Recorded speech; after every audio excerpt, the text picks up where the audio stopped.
안녕하세요. 저는 경기도 안양에 사는 30대 후반 여성입니다. 혹시 여자분들 중 외모 컴플렉스 가지고 계신 분이 있을까요? 저는 다소 남자 같은 외모 때문에 학교 다닐 때부터 고생을 많이 했는데요. 착한 남편을 만나 결혼 생활은 좀 순탄하나 했는데 그건 정말 제 착각이더군요. 오늘은 얼굴 하나 때문에 이혼까지 하게 된 사연을 말씀드리려고 합니다. 제 사연 함께 들어보실래요? 저는 남편을 고등학교 때 만났습니다. 보통 고등학교 때 만나서 결혼한 커플이라고 하면 막 날라리거나 외모가 월등해서 오래 사귀다가 결혼하는 걸로 많이 생각하는데요. 저희는 정반대였다고 보시면 됩니다. 남편은 맨날 교실 뒤에 누워서 자면서 존재감이 제로인 속칭 찐따였어요. 아무도 말을 걸어주지 않아서 점심때도 맨날 매점 가서 소라과자 먹으면서 때우는 그런 불쌍한 사람이었죠. 저는 앞에도 말했듯이 다소 우락부락하게 생긴 터라 여자 고릴라라는 별명이 있었어요. 아무래도 여자애들 중에서 교실 분위기에 적응 못하는 그런 아웃사이더들이 저한테 많이 붙더군요. 제가 그런 애들이 무시당하고 그러면 나서서 해결해주는 그런 리더 기질이 좀 있었거든요. 전 불합리한 걸 잘 못 보는 성격에 겉보기와는 달리 마음이 좀 약한 편입니다.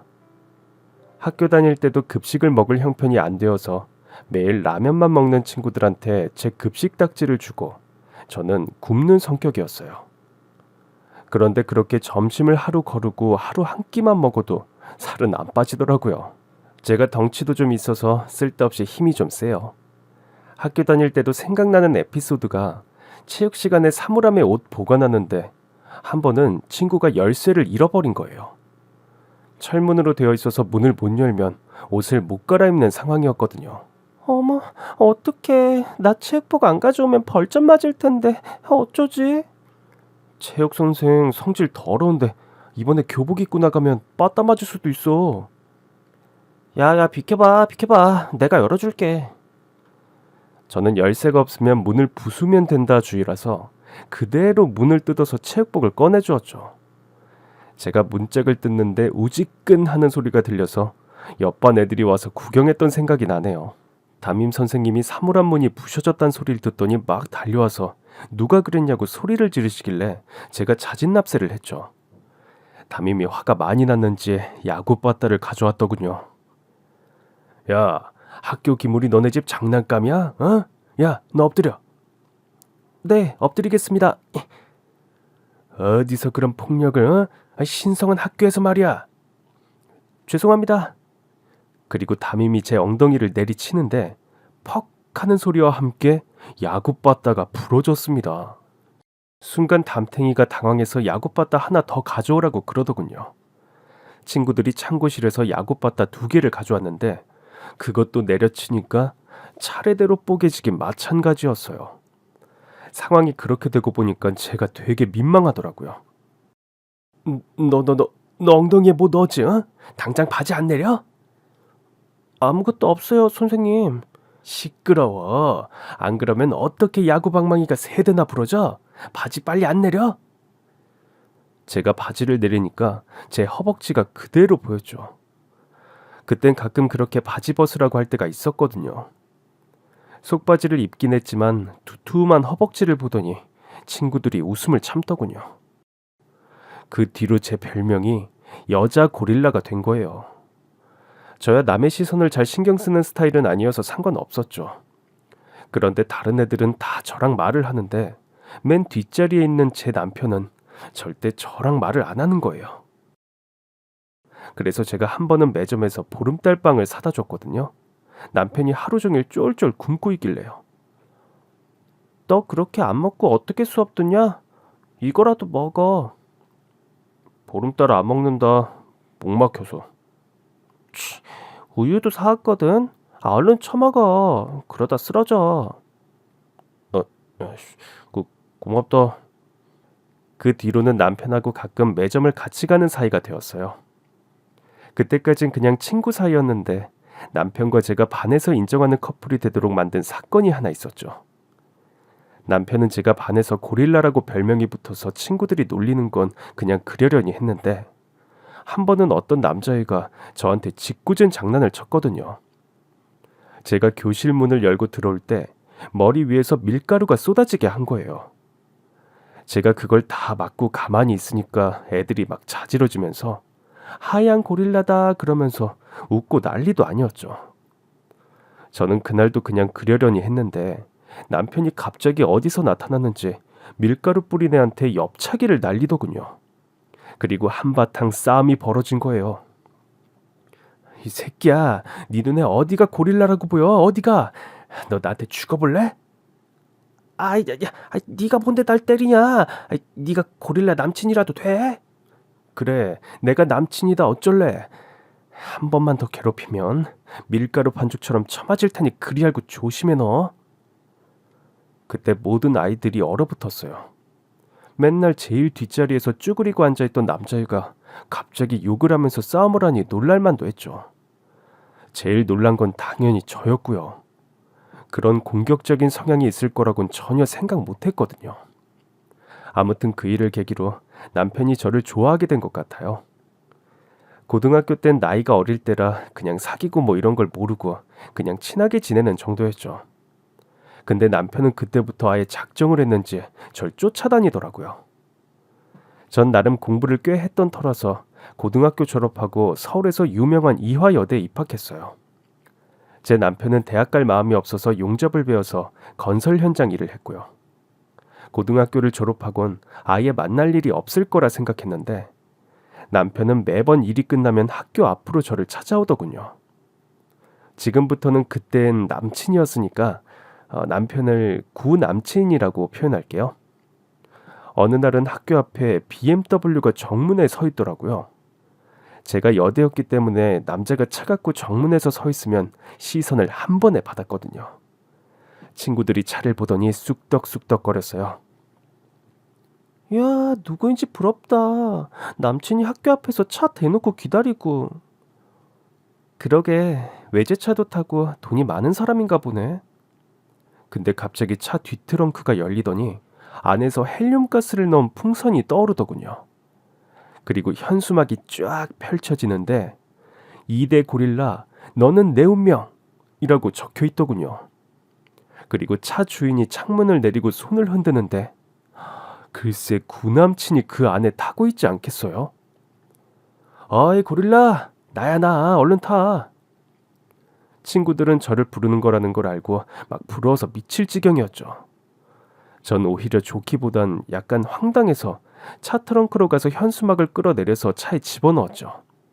풍선은 보자마자 손으로 터뜨렸고요. 사람들은 그 장면이 신기한지 저희 주변에 막 몰려들더라고요.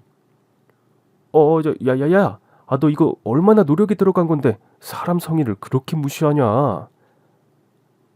누가 이런 거 해달래? 그리고 이 차는 어디서 난 거야? 용접하는 놈이 무슨 돈이 있다고 이런 비싼 차를 빌려? 에이, 다 너를 위해 그런 거지. 야, 타. 드라이브나 하게. 저는 주변에서 친구들이 자꾸 휘파람을 불고 있어서 쪽팔려서 그냥 빨리 거기를 벗어나고 싶었어요. 마지못해 차를 타고 빨리 시동 걸으라고 독촉했는데 구남친 표정이 안 좋더군요. 또 왜? 뭐가 문제인데? 빨리 출발해. 이거 왜 이러지? 시동이 갑자기 안 걸려. 뭐라고? 시동이 갑자기 왜 고장난 거 아니야? 그런가? 큰일이네. 이거 빌린 차라서 보험도 안 되는데. 저 혹시 고릴라 네가 내려서 뒤에서 차 좀 밀어볼래? 뭐라고? 뒤에서 밀면 내가 시동 걸어볼게. 여기 계속 서 있을 거야 쪽팔리게? 전 차에서 내려서 뒤에서 차를 밀었죠. 학교가 언덕배기에 있어서 차를 밀어서 시동을 켜야지 걸리는 상황이었어요. 그때 제가 치마를 입고 있었는데 죽을 힘을 다해서 차를 밀었더니 시동이 부르릉 하고 걸리더군요. 사람들이 그 모습을 보고 막 박수를 쳤어요. 정말 세상에서 그렇게 쪽팔린 경험이 또 없더라고요. 하마터면 큰일 날 뻔했네. 고마워 고릴라. 응? 야, 이제 다시는 나 찾아오지 마. 아니 왜 화났어? 그래도 차 시동 걸렸잖아. 아니 그게 아니고 나는 너 안 좋아해. 그리고 고릴라라고 한 번만 더 부르면 뒤진다. 그땐 구남친이 약간 충격을 받은 것 같더군요. 제가 구남친한테 안 좋아한다고 대놓고 말한 적은 없었거든요. 구남친은 얼굴이 딱 굳어가지고 차를 몰고 가버리더군요. 전 그때까진 구남친을 싫어한 건 아니었지만 사귈 마음은 전혀 없었어요. 왜냐하면 전 인생의 목표가 분명했거든요. 돈 많은 남자 만나서 엄마 편하게 모시는 거. 전 제가 원래 얼굴이 예쁘지 않다는 걸 알았기 때문에 남자를 잘 만나서 시집을 잘 가는 게 제 인생에 성공하는 거라고 생각했어요. 한국에선 여자가 예쁘지 않으면 취업도 잘 안 되고 되더라도 승진하는 데 한계가 있잖아요. 또 전 엄마가 장애인이고 저를 혼자서 힘들게 키우신 걸 봤기 때문에 무조건 인생 역전을 하려면 남자를 잘 만나야 한다는 걸 알았죠. 그랬으니 제가 남자친구 사귀는데 얼마나 신중했겠어요. 전 대학교 때 친구들이 소개팅이니 미팅이니 한다고 했을 때 같이 나가자고 해도 꿈쩍도 안 한 사람이에요. 괜히 나갔다가 코가 끼어서 결혼하게 되면 제 인생이 망가질 수 있으니까요. 전 얼굴이 예쁜 것도 아니었기에 한 큐에 한 번, 즉 한 번 만날 때 제대로 된 남자를 만나서 결혼을 해야 승산이 있었죠. 그래서 남자를 정말 신중하게 만날 수밖에 없었어요. 그런데 대학교 2학년 때 그 기회가 한 번 찾아왔어요. 친구가 사법고시를 준비하는데 자기 친구를 소개시켜 준다는 거예요. 얼굴도 잘생겼고 공부도 잘하는데 공부밖에 몰라서 연애를 한 번도 못 해봤다는 거예요. 평소에 소개팅을 아예 안 했던 전 냉큼 저를 소개시켜달라고 했죠. 일단 연애를 안 해본 남자라면 순수할 테니까 제가 어떻게든 해볼 수 있을 것 같았어요. 사법고시를 준비하고 있다는 말에 제 귀가 나팔처럼 열리더라고요. 어때? 소개팅 한번 해볼 거야? 당연하지. 당장 추선해줘. 그리고 나 치마 좀 빌려줄래? 전 절호의 기회를 놓칠 수가 없었죠. 그래서 그 전날에 하루 종일 굶고 최대한 날씬하게 보이게 한 다음 치마를 입고 나갔어요. 학교 끝나고 버거킹에서 만난 그 남잔 제 예상대로 순진한 공부벌레형 남자였어요. 얼굴은 솔직히 잘생기진 않았는데 준수한 편이었죠. 그건 절대 중요하지 않았고 일단 전 이 남자를 어떻게든 잡아야겠다는 생각만 들었어요. 그래서 첫 만남에서부터 최대한 동정심을 어필하려고 노력했죠. 우와, 얼굴이 굉장히 잘생기셨네요. 네, 감사합니다. 그런데 원래 그렇게 수줍음을 많이 타시나요? 제가 사실 외모 컴플렉스가 있어서요. 외모 콤플렉스요? 어떤... 사람들이 저보고 고릴라라고 해서 제가 그렇게 매력이 없는 건가 자책하는 마음에 그동안 한 번도 소개팅을 안 했었어요. 말도 안 돼요. 이렇게 예쁘신데 자신감을 가지세요. 저도 연애 한 번도 안 해봤는데 우린 공통점이 참 많네요. 어머, 그렇게 말해주시니 너무 감사하네요. 그렇게 전 소개팅남에게 약한 모습으로 최대한 동정표를 받아둔 다음에 사귀는 데까지 성공했죠. 소개팅남은 연애 경험이 없어서인지 사소한 것 하나에도 엄청 감동을 했고 저한테 홀딱 빠져서 다른 여잔 아예 쳐다보지도 않더군요. 저도 이 남자다라는 생각에 100일 정도 만난 다음에 마음을 굳혔죠. 쇳불도 당김에 빼랬다고 이 남자랑 결혼해야겠다. 그런 생각으로 프로포즈를 받으려고 준비를 하고 있었어요. 결혼을 일찍 해서 엄마를 모실 생각에 장밋빛 미래를 상상하고 있었죠. 그런데 운명은 제가 호락호락하게 결혼하도록 내버려두지 않더군요. 바로 다음 날이 프로포즈 날인데 갑자기 구 남친한테 전화가 걸려오는 거예요. 갑자기 이 시간에 어쩐 일이야? 너 그 안경제비랑 사귀는 거 다 알고 있어. 뭐야, 사람들을 막 캐고 그런다 너. 그리고 안경제비 아니거든. 고릴라랑 안경제비는 어울리지 않아. 너랑 상관없는 일이야. 그러지 말고 나랑 결혼하자. 뭐라고?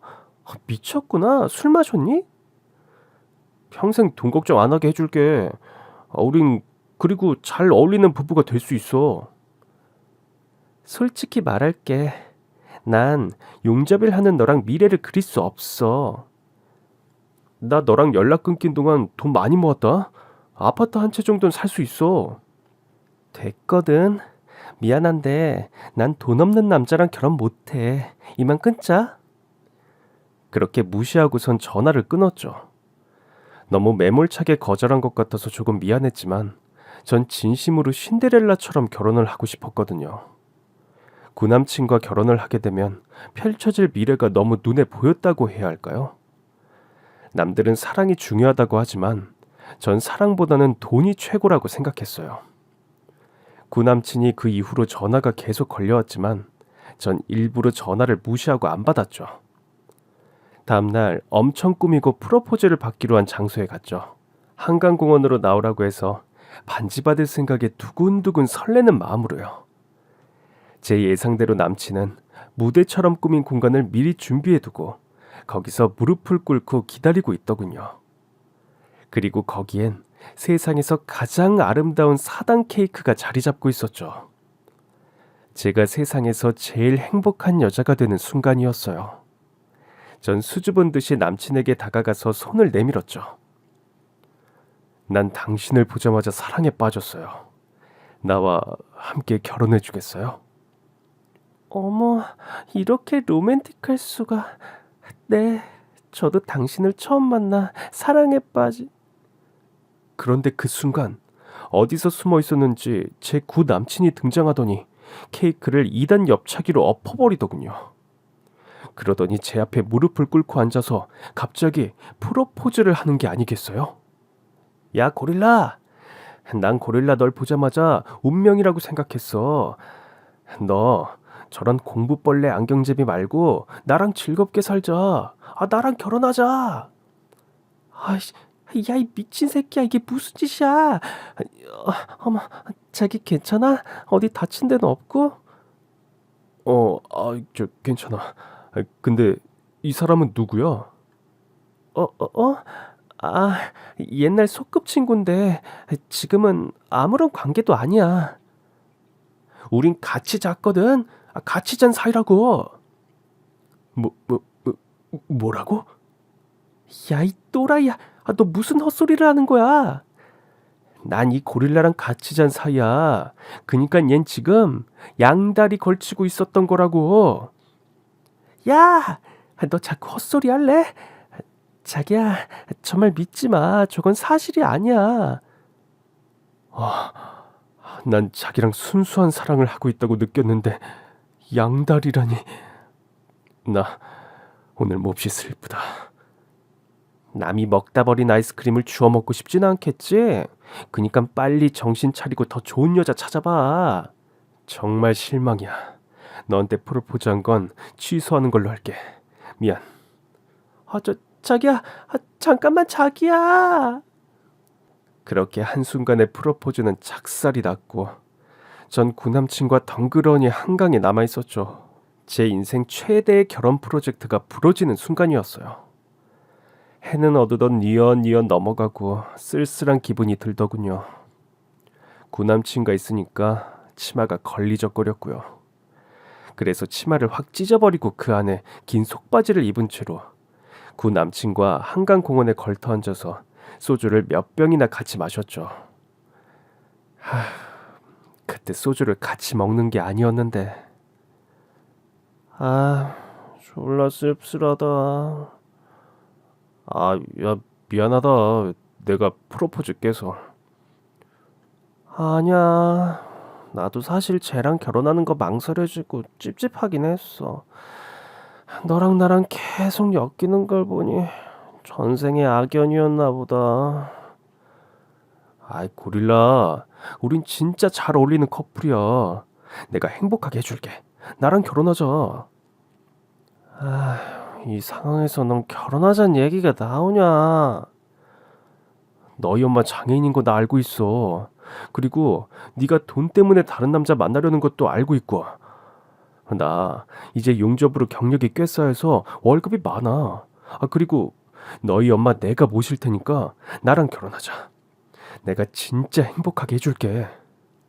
그 순간 제가 정신을 더 똑바로 차렸어야 했는데 아마도 그날 술을 너무 많이 마신 모양이었던 것 같아요. 무슨 생각으로 그랬는지 저도 모르게 그만 그 프로포즈를 덜컥 받아들였어요. 결혼하자고 해버린 거죠. 무엇보다 엄마를 모신다는 말에 제가 확 넘어갔죠. 요즘 세상에 장모님, 그것도 장애인 장모님을 모신다는 결심을 하는 게 어디 쉬운 일인가요? 그리고 절 그렇게 한결같이 좋아해주는 사람을 만나기 어렵잖아요. 그래서 저도 모르게 구남친의 마음을 진심으로 받아들여서 결혼을 하기로 결정한 거죠. 근데 그게 저의 패착이라는 걸 그땐 몰랐어요. 그렇게 일은 일사천리로 진행되었죠. 절 일편단심 좋아해주는 성실한 사람을 만나면 만사가 해결될 거란 생각은 정말 순진한 거였죠. 결혼은 집안 대 집안의 만남이잖아요. 주변에서 결혼한 언니들이 결혼은 시댁이랑 하는 거라고 말할 때 전 솔직히 그 말을 안 믿었거든요. 그런데 제가 결혼을 준비하다 보니 결혼이라는 과정에는 시모라는 적을 이겨야 한다는 걸 알겠더라고요. 전 남편이 두꺼비 상 얼굴이 어디서 나왔나 했더니 바로 시모더군요. 시모는 남편의 여자 버전이라고 해도 좋을 만큼 남편과 똑같이 생겼었어요. 보고 있으면 누가 누군지 잠시 헷갈릴 정도였으니까요. 시모도 자기 외모에 저처럼 콤플렉스를 가지고 있었다고 하더라고요. 그래서인지 외모를 엄청 꾸미고 화려하게 하고 항상 절 만났었어요.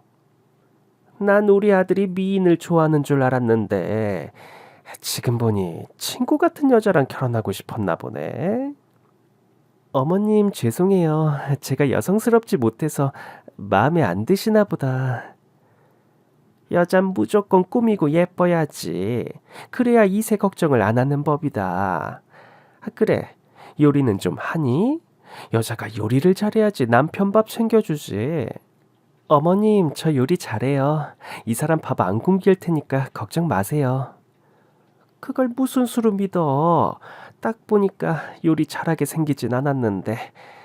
혹시 우리 집에 온 김에 저녁밥 차리는 거 한번 봐도 되니? 지금 바로요? 칼질하는 것만 봐도 요리하고 살았는지 아닌지 알 수 있지. 그렇게 난데없이 첫 만남에 주방에 가서 요리를 하게 되었죠. 냉장고에 있는 걸로 아무거나 요리 하나 해보라고 하더군요. 이래봬도 전 몸이 불편한 엄마를 대신해서 중학교 때부터 부엌에서 있었던 여자거든요.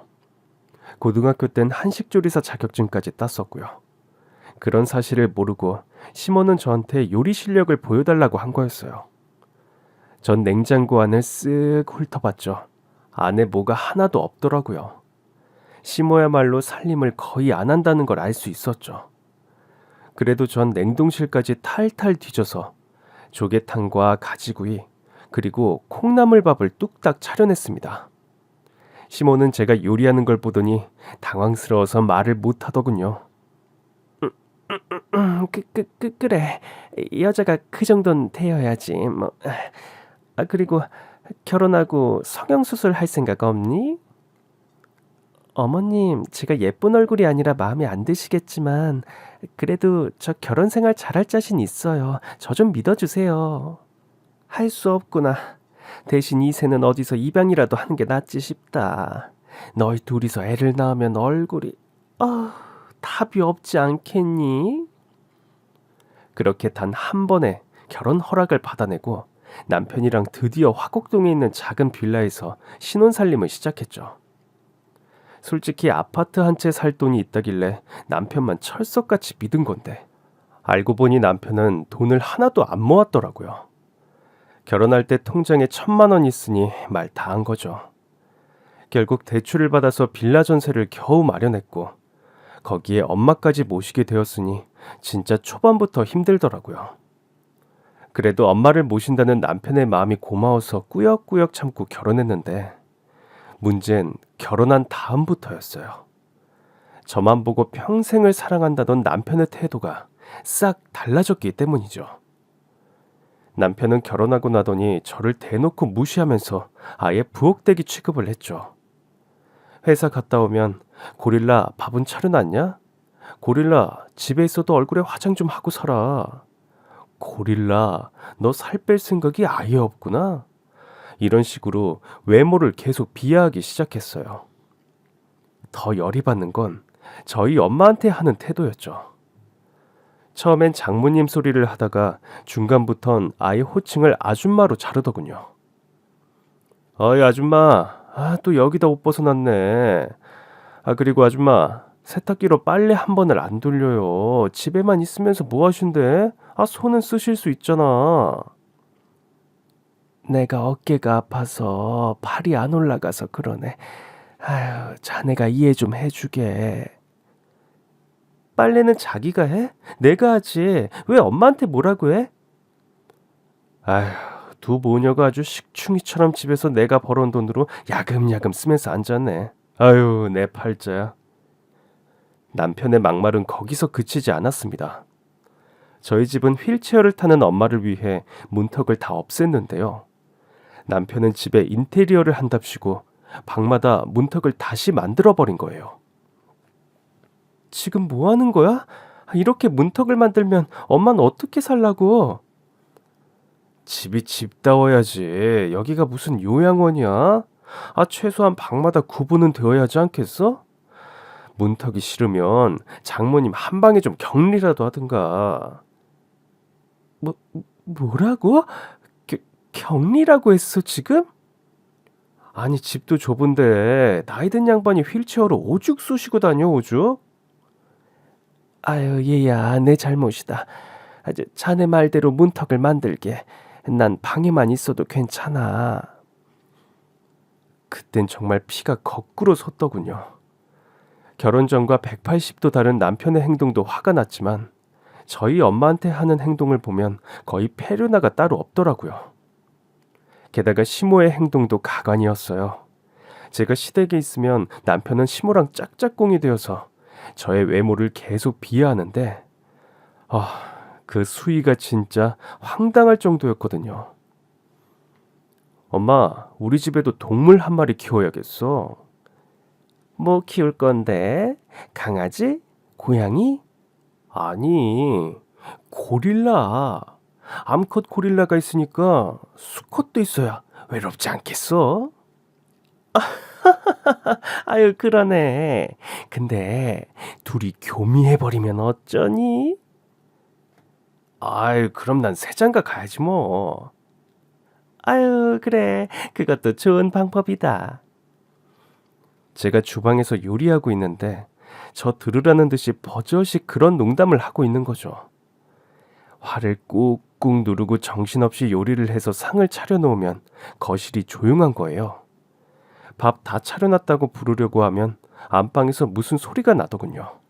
가서 문을 열어보면 둘이 중국 요리 시켜놓고 TV를 보고 있더라고요. 그때 어찌나 화가 나던지. 어머님, 밥 다 차려놨는데 배달시키셨어요? 어머, 너 밥했니? 우린 몰랐다. 배가 고파서 일단 배달시켰지 뭐야. 엄마, 저 사람 혼자서 남은 음식 원래 다 먹어치우거든. 괜찮아. 야, 할 수 있지 고릴라? 나 혼자 저걸 어떻게 다 먹어? 많이 약해졌네. 결혼하기 전엔 막 3, 4인분씩 먹고 그랬잖아. 그 덕에 지금 몸이 저렇게 됐지만. 시모와 남편의 악행이 절정에 다다른 것은 엄마 생일 때였죠. 전 제가 엄마를 모시고 있으니 칠순 생일상을 저희 집에서 차렸으면 했거든요. 그러면 시모가 저희 집에 와서 축하를 해주면 되니까요. 근데 시모는 저희 집이 좁아 터져서 안 된다고, 거기서 뭘 할 수 있겠냐고 차라리 시모 댁에 상을 차리라고 하더군요. 시모가 계속 반대하는 바람에 남편을 설득하는데도 남편도 시모 집에서 했으면 좋겠다고 계속 그러는 거예요. 아니, 엄마가 몸을 움직이지도 못하는데 어떻게 시댁에서 한다는 거야? 무슨 소리야? 아무것도 안 하는 것보단 낫지. 그렇다고 내가 쪽팔리게 엄마를 장모님 모시는 우리 집에 오라고 할 수도 없잖아. 생일 주인공을 빼놓고 생일상을 차리는 게 어딨어? 게다가 엄마는 칠순잔치인데. 진짜 황당한 소리였죠. 장모님 칠순잔치를 장모님을 빼고 자기 집에서 하겠다는 남편이 도무지 이해가 안 갔어요. 근데 더한 건 시모였죠. 저한테 삐리릭 전화가 걸려오더니 하는 말이, 예, 너는 사부인 칠순 우리 집에서 하는 거 반대라며? 어머님, 아무리 그래도 저희 엄마 칠순잔치를 어떻게 엄마만 빼놓고 하나요? 화상으로 보여드리면 되지 않겠니? 우리가 이렇게 축하한다는 거 생중계하면 되잖아. 안 그래도 내가 요즘 유튜브를 하는데 그 라방거리도 될 것 같고 말이야. 저희 엄마가 집에서 혼자 계신데 제가 시댁에 가서 생일상을 화상 중계한다고요? 이게 꼭 어디 먹는 데 의미가 있니? 축하해 주는 게 의미가 있는 거지. 정말 황당하기 짝이 없었지만 남편과 시모가 한패가 되어서 밀어붙이는데 제가 뭐라고 말할 여지가 없었어요. 그래도 저는 나름대로 시댁에서 음식을 한 다음에 그대로 싸가지고 집으로 가져올 생각으로 그냥 두 사람 의견을 따라가기로 했죠. 시모랑 남편은 맛있는 거 먹는다는 생각에 장을 보러 가서도 싱글벙글이더군요. 전 우리 엄마 생일에 시모랑 남편이 왜 저렇게 신나야 하는지 이해가 안 갔지만 두 사람은 절 무슨 전속 요리사쯤으로 생각하는지 온갖 재료를 카트에 담으면서 주절주절 떠드는 거예요. 오늘은 집에서 해물찜이랑 잡채를 좀 해보는 게 어떻겠니? 우와, 그거 좋은 생각인데. 어머님, 굵직한 요리는 그냥 시킬까 봐요. 시간도 그렇고. 아유, 넌 명색이 엄마 칠순에 그렇게 손이 꿈떠서 어쩌라고 그래. 부지런 떨면 다 할 수 있으니까 편하게 하려는 생각 버리고 부지런 떨 생각이나 해. 나도 그렇게 생각해, 자기야. 이왕 하는 거 제대로 한번 해보자. 뭘 제대로 하라는 건지 진짜 속으로 열불이 터지더라고요. 전 카트에 담긴 재료를 요리로 10가지 만들려면 하루 종일 부엌대기를 해야 할 판이었어요. 그래도 엄마 칠순이니까 케이크에 촉 켜는 것 정도는 화상으로 보여주려고 진짜 미친 듯이 요리를 해서 어찌어찌 상에 올리긴 했죠. 그리고 녹초가 되어서 드디어 생일 케이크에 불을 붙인 다음에 엄마한테 화상 전화를 걸었어요. 사부인, 몸도 불편하신데 움직이지 마시라고 이렇게 축하해드립니다. 장모님, 칠순 축하드려요. 음식이 정말 맛있는데 저희 먼저 먹습니다. 엄마, 칠순인데 이렇게 축하해드리게 돼서 죄송해요. 아유, 아니다. 이렇게라도 축하해주는 게 어디니. 난 괜찮으니까 많이들 먹으렴. 근데 사부인, 혹시 이거 드셔보셨어? 며느래기가 버터 새우구이를 했는데 아주 별미야, 별미. 네, 많이 드세요. 목걸음이 오죽 답답할까. 내가 요즘 유튜브를 하고 있는데 먹방 찍는 거라도 보여드릴까? 응? 자, 이렇게.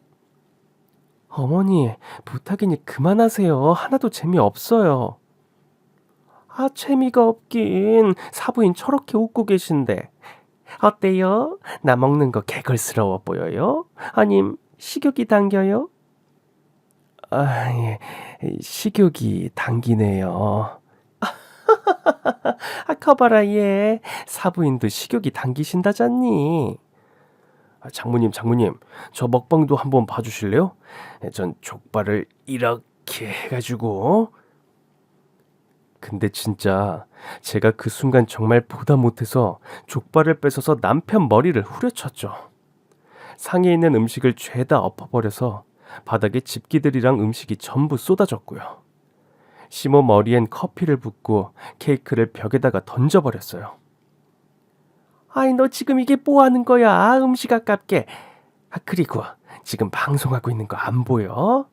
아이, 자긴 장모님 생신 때 꼭 이렇게 난동 피워야겠어? 이 사람이 진짜 사람이 아니라 고릴라네. 둘 다 입 닥쳐.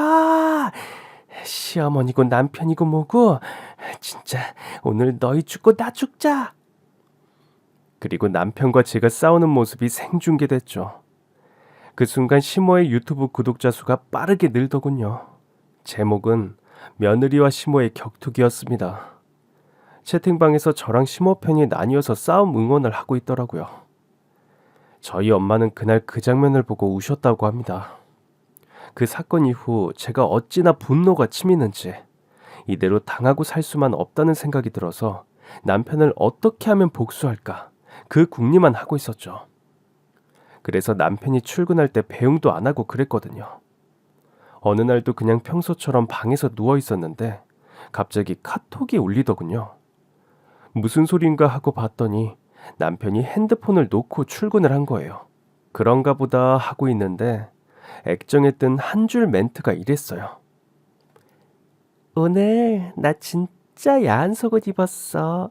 이따 만나. 사랑해. 전 그걸 읽는 순간 아차 싶어서 곧바로 남편 액정을 밀어서 열어봤죠. 이건 뭔가 바람의 냄새가 강하게 느껴졌던 거죠. 그렇게 카톡 대화를 살펴보니 닭살 대화가 계속 이어지는 거예요. 상대방은 무려 18살 여고생이었죠. 고등학생을 대상으로 바람을 피고 있었던 거예요. 이건 명백한 범죄라고 생각하게 되었죠. 근데 그때 남편 폰으로 전화가 걸려오더군요.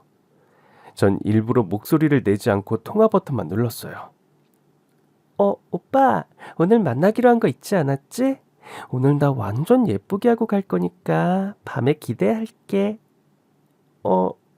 내 얘기 듣고 있어? 여보세요? 여보세요? 그리고 전 전화를 뚝 끊었어요. 그 다음에 또 다른 번호로 전화가 걸려오더군요. 이번엔 남편이었죠. 여보세요? 내 전화기 거기 있냐? 놓고 간 것 같더라. 내가 갖다 줄까? 그래, 부탁 좀 할게. 회사 경비실에 좀 맡겨줘. 그리고 나 오늘 당직이라서 못 들어가. 그래, 알고 있어. 알겠어. 전 모르는 척하면서 남편이 천연덕스럽게 거짓말하는 걸 그대로 받아주었습니다. 아무튼 오늘 저녁에 남편이 함정에 빠지는 날이었으니까요. 바람피는 현장을 잡으면 그대로 잡아서 아주 족쳐놔야겠다는 생각을 했죠. 그리고 카톡 대화 내용대로 저녁 9시에 명동역 3번 출구로 몰래 나가봤죠. 잠시 후 남편과 내연녀가 3번 출구 앞에서 팔짱을 끼고 만나더군요. 그리고 둘이서 밥이랑 술을 먹더니 조용히 호텔로 이동하는 거 아니겠어요? 둘이서 호텔 정문을 통과하는 걸 보고 저는 불이 나게 따라 들어갔죠. 그리고 프론트에 바람피는 현장 잡으러 왔다고 몇 호인지 알아낸 다음에 방문을 두들겼습니다. 뭐야, 자꾸 귀찮... 이게 누구야? 호텔에서 당직 서는 줄 몰랐네. 잠깐만 들어갈게. 야야야, 너 여기가 어디라고 들어와? 당장 안 꺼져? 이거 아내의 권리야. 바람핀 남편 증거 잡을 권리. 저 고릴라같이 생긴 언니 누구야? 미성년자가 털 많은 어른이랑 잠자는 거 불법인 거 알지? 자, 사진 찍을 테니 여기 보세요. 그리고 전 두 사람 사진을 휴대폰으로 찍었죠. 남편이 그 순간 제 휴대폰을 뺏으려고 했고 전 남편을 넘어뜨린 다음에 발로 지그시 밟아주었습니다. 그리고 남편과 저의 몸싸움이 한동안 계속됐죠. 남편보단 제가 체격이 월등히 크고 힘도 셌기 때문에 힘으로 제압하는 건 어려운 일도 아니었죠.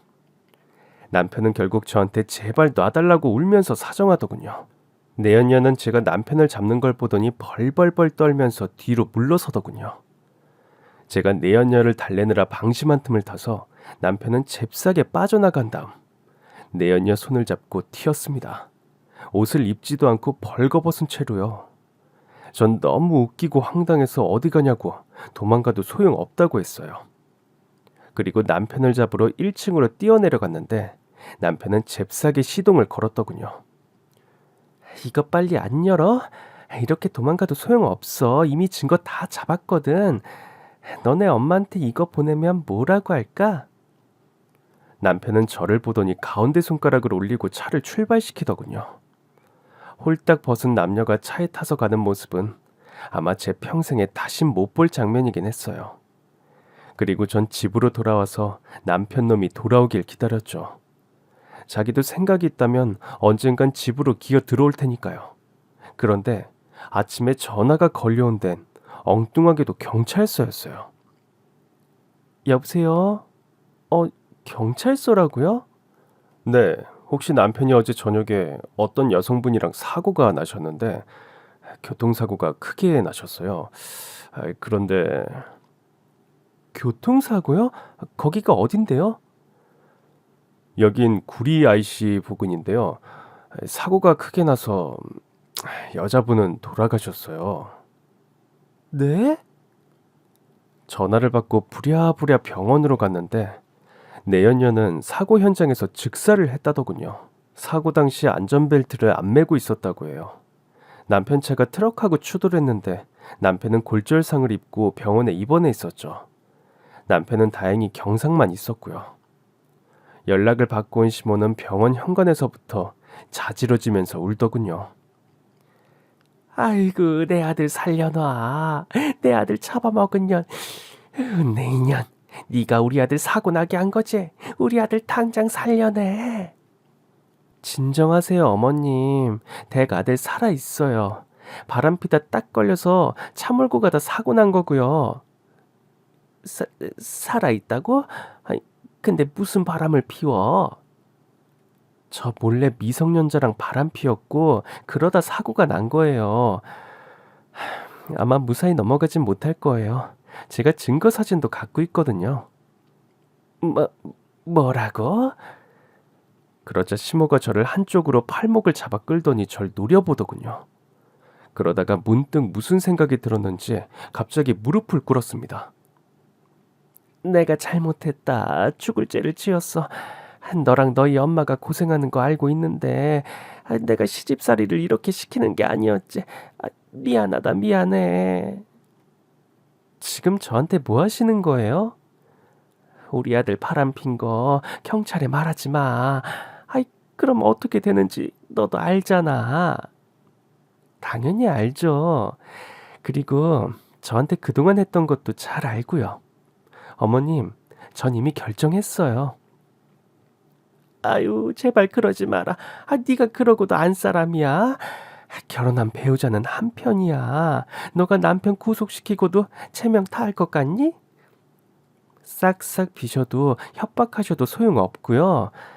어머님도 협박죄로 고소하기 전에 가만 계세요. 그리고 전 경찰한테 신고를 하려고 남편이 입원한 병실로 들어갔죠. 남편은 눈을 뜨더니 저한테 대뜸 그러더군요. 뭐야, 당신이 왜 여기 있는데? 우리 자기는 너의 미성년자 자기는 죽었어. 뭐라고? 죽었다고? 그리고 넌 감옥에 가게 될 거야. 그래, 네가 그래야 분이 풀리겠지. 우리 엄마 많이 놀랐지? 너가 감방 가면 더 많이 놀랄 거야. 아유, 아파 죽겠네. 아이, 젠장 씨. 아유, 나가서 돼져버려라, 이 망할려나. 아니야. 돼지는 건 너일 거야. 그리고 전 남편을 미성년자 성폭행하고 살인치사 혐의로 경찰에 신고했고 경찰은 남편을 구속했습니다. 남편은 법정에서 3년형을 받았죠. 시몬은 재판에서 펑펑 울면서 탄원을 했지만 재판부는 받아들이지 않았고요. 전 두 사람의 바람핀 증거 사진을 법정에 제출했습니다. 남편은 연인 관계가 아니고 다만 동생 사이라고 했지만 제가 제출한 사진 때문에 빼도 박도 못하게 된 거죠. 전 남편이 구속되면서 이 사건을 계기로 깔끔하게 이혼을 했어요. 시모가 매일 찾아와서 해코지를 하길래 법원에 접근 금지 가처분 신청도 걸었죠. 그리고 어머니는 제가 모시기로 했습니다. 그래도 아직 저한텐 남자복이 남아 있었는지 이혼을 하고 난 뒤에 예전에 사법고시 준비하다 프로포즈한 남자와 연락이 오더군요. 이혼을 한 절 다시 받아줄까 했었는데 그는 천사 같은 마음을 가지고 있었어요. 저랑 다시 시작하고 싶다고 하더군요. 그리고 전 그와 다시 재혼을 했고요. 지금은 변호사 아내로 안락하고 편안한 생활을 하면서 저희 엄마도 함께 모시고 있습니다. 그 사람이 워낙 다정한 성격이라서 장모님을 친엄마처럼 모시고 있어서 다행이라는 생각이 드네요. 그렇게 행복한 결혼 생활을 이어가던 어느 날, 남편이 수감 생활을 끝나고 절 찾아온 적이 있는데요. 제가 잘 살고 있다는 말에 시모랑 같이 찾아와서 어이없게도 보상을 해달라고 하더군요. 자긴 전과 때문에 이젠 어디 취업도 못한다고요. 적반하장도 유분수지 남편의 그런 뻔뻔한 태도에 전 정말 할 말이 없었습니다. 그런데도 남편과 시모는 뻔뻔하게 돈을 요구하더군요. 솔직히 내 덕에 잘 살고 있는 거잖아. 내가 감방 가준 덕분에. 네가 양심이 있으면 다만 얼마라도 성의 표시를 해야 하는 거 아니니? 양심이 있으시면 이렇게 나타나시면 안 되죠. 저랑 저희 엄마 인생 똥칠한 건 누가 보상해 주고요? 차비를 드릴 테니까 얼른 꺼지세요, 둘 다. 아유, 더러운 년. 네가 얼마나 잘 사나 어디 보자. 그리고 전 10,000원짜리 5장을 그냥 공중에 뿌리고 일어났어요. 저를 욕하던 두 사람은 제가 돈을 뿌리니까 가만히 있다가 바닥에 돈을 줍더군요. 그 순간의 후련함이란 이루 말할 수가 없었습니다. 그 이후로 시모와 남편 소식을 못 들었어요. 아마도 둘이서 무슨 장사를 했는데 보증금을 사기당해서 망했단 얘기를 들은 게 마지막이었죠. 전 운이 좋아서 세월이 흘러 이렇게 첫사랑과 재혼했지만 저처럼 남편 때문에 마음고생하는 분들 의외로 많을 거예요. 결혼은 여자의 인생을 좌우하는데 아마 뭣도 모르고 결혼한 분들이 더 많겠죠. 저처럼 속아서 결혼한 분들이 있다면 희망을 잃지 마시고 조만간 더 좋은 날이 올 거라는 희망을 가지고 사시길 바라겠습니다. 그럼 지금까지 제 사연을 들어주셔서 정말 감사드립니다.